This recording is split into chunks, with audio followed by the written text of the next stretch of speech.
Now more than ever, creativity is vital to success in many areas of business and life in general. Considering all of the fast-paced developments in today's world, especially with the significant advances in artificial intelligence that are being endlessly discussed at the moment, our greatest human quality, creativity, is beginning to take center stage. Organizations and even individuals who are lacking in creativity risk the very real prospect of being left behind in a world full of very able competition. So what can you do to keep up? This question is especially pressing for those of us who may think we're not so strong in the creative department. How can we compete with those who take to it so naturally? This is something I've often wondered about in the past myself, because to be perfectly honest, creative ideas are not the first things that occur to me. I imagine many others might feel the same, perhaps you included. So yeah, boosting creativity is a challenge. If you're looking to increase creativity for yourself or for your organization, it can be easier said than done. And that's because creativity doesn't grow on trees. Unfortunately, it's quite rare to come across people who are creative types. Here at Effective Intelligence, our unique tool, the Rhodes Thinking Intentions Profile, has been used by more than 150,000 people, occupying a huge range of industries and disciplines. Thanks to the amount of data we have on people's thinking styles, we can see very clearly that those who naturally prefer creative thinking are the most uncommon. Creative thinking is the rarest type of thinking in the human population. Preference and ability are not always correlated, of course, but in the vast majority of cases they are, so this means that creative ability is equally hard to find. If you naturally don't have enough creativity in your thinking, then one of the things you can do is try to learn to be more creative.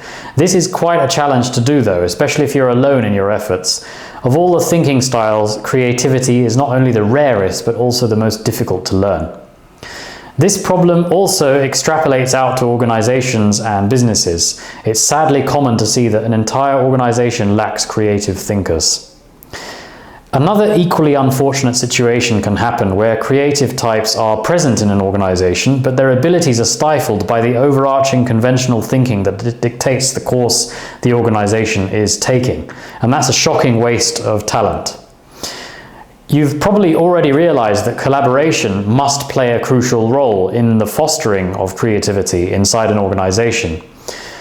What's key to understand, though, is what effective collaboration really looks like when creativity is the goal in mind. There's a lot more to it than meets the eye. Is it enough to merely have some naturally creative people in your organization? More often than not, that is not enough by itself. This is because creative people often lack the other thinking skills required to turn their creative ideas into truly successful ones.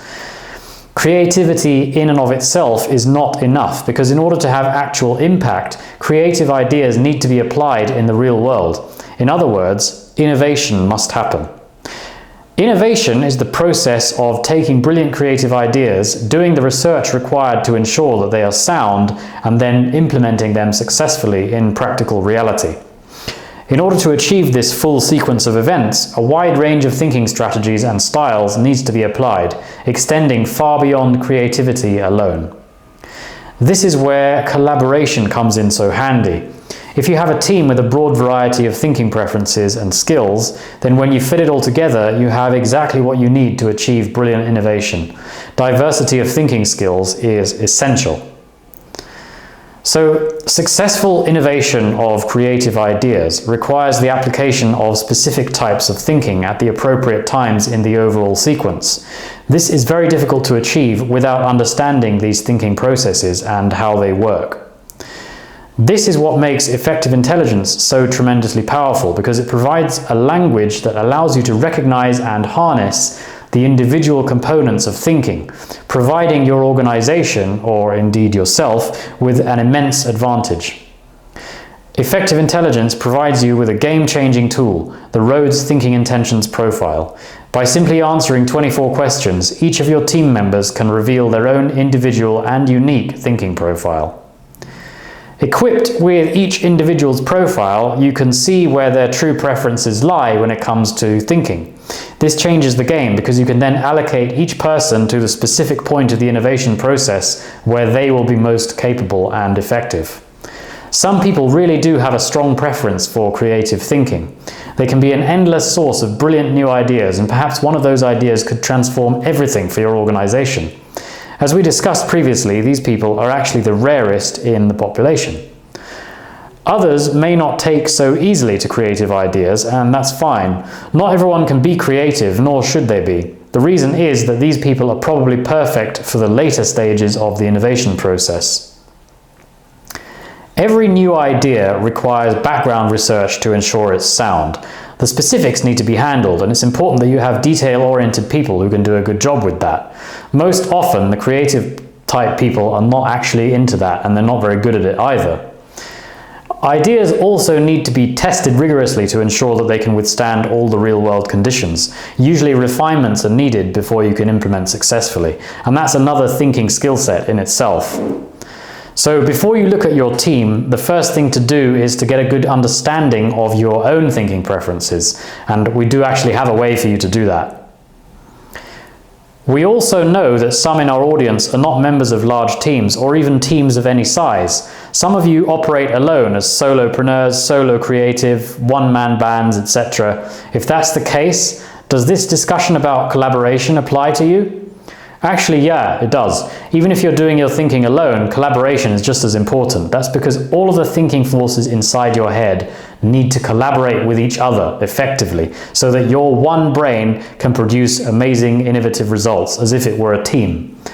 So yeah, whether you're part of a team or not, it's time to start gaining an understanding of your thinking profile. That will give you the unfair advantage.